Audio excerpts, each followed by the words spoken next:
Hello friends, in this quick tutorial I'm going to show you how to remove object in Photoshop. First, we go to the layer panel and background layer, copy. Select the lasso tool from the toolbar.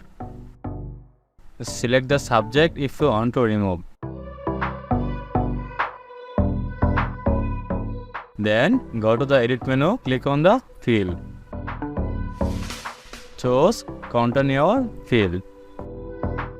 Mode normal, opacity 100, then OK.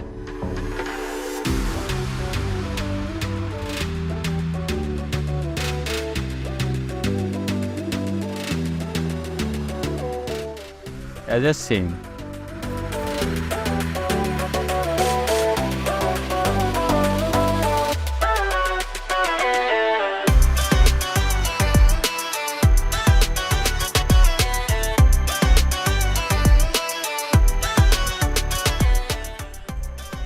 If you enjoyed this video, don't forget to like, comment and subscribe.